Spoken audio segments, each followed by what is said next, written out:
Hey, cutie pies! It is Lanikia, and I am coming to you with another "What Happened on the Soaps." This is a bold and the beautiful edition. Okay, so getting right into it. I'm sorry these episodes are going to be late today.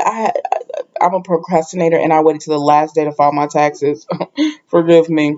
But anyways, so getting right to this, we see that Ridge just pretty much tells Sheila, we understand that you're grieving and everything, but again, this needs to be between our families.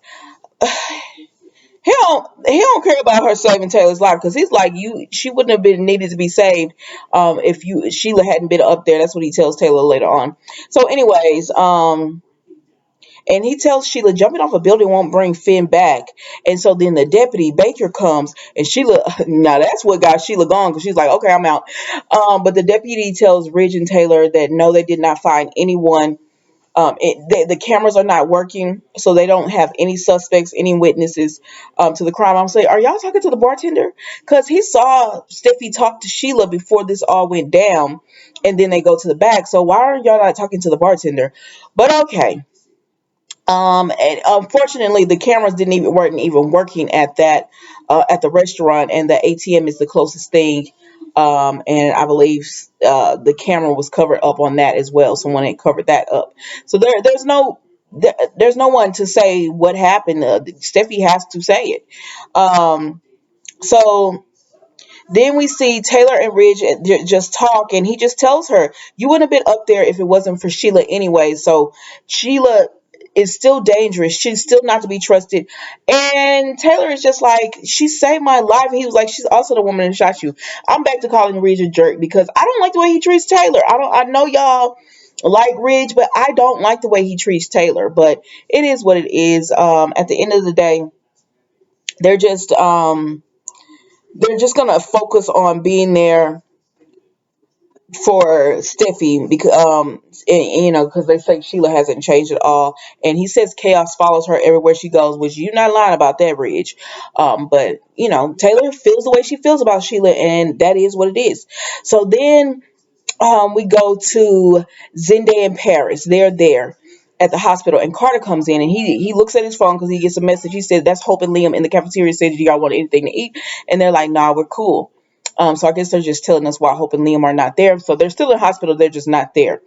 Okay, so then Zende says, "Carter, you're Ridge's one of his best friends. Thank you for coming. It's so nice of you."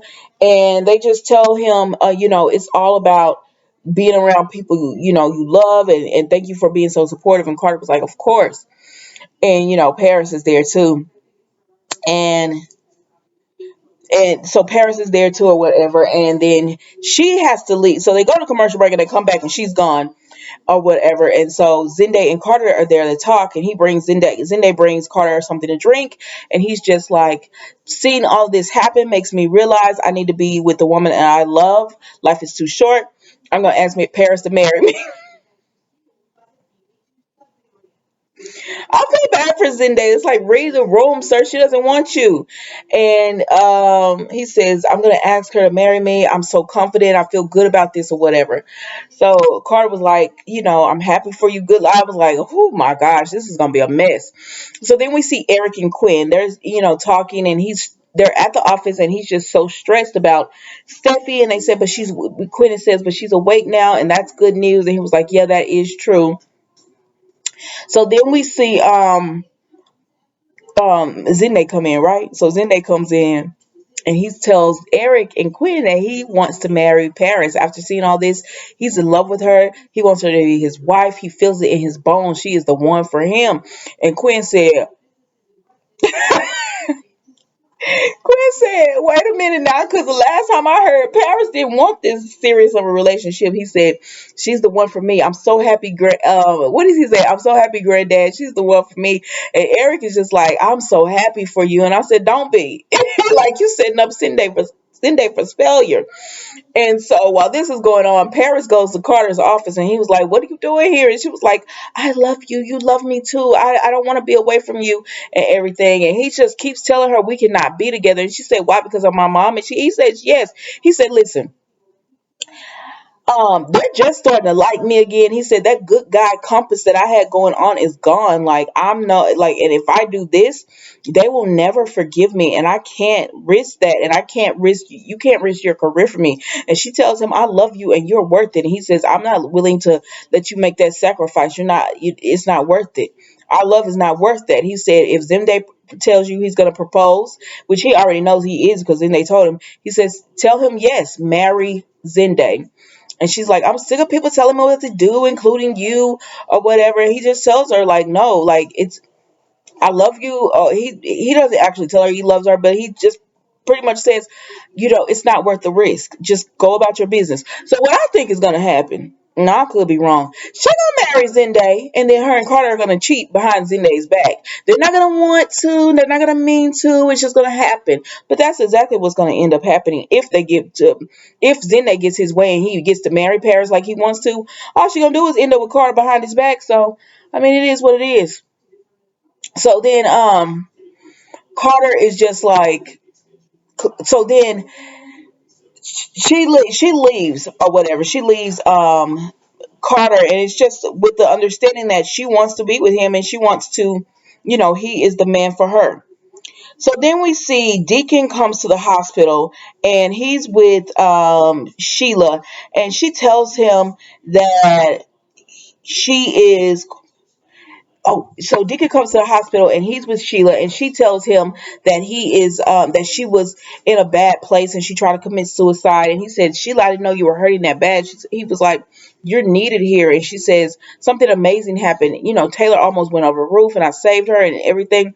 I'm like, and Deacon was like, Sheila, and I'm like, Sheila, that's not amazing. Like, Taylor would not have been on the roof had it not been for you. But she's gonna take it as a positive, and that she and Taylor have this bond or whatever. I feel sorry for Steffi, because there's no telling what Sheila ended up doing trying to keep this secret. But then we see that Steffi doesn't remember anyway. She thinks she's still married to Liam, who didn't see that coming. And so the last thing we see on the Bold and the Beautiful is that Quinn goes in when Paris leaves Carter, and she comes in and she's like, really, Carter? Paris? It is what it is, girl. I don't know. Today was, if a scale of 1 to 10, I'm gonna have to give this like a 6.57. It wasn't that like, it wasn't so intriguing to me. But I guess I was kind of busy doing my taxes, so I was looking, but I was like, "Whew, let me find let me find all this paperwork I need." So that might have been what it was too. But anyways, that was a Bold and a Beautiful day, guys. Don't forget to like, comment, and subscribe to the channel, and I will see you tomorrow for a new episode.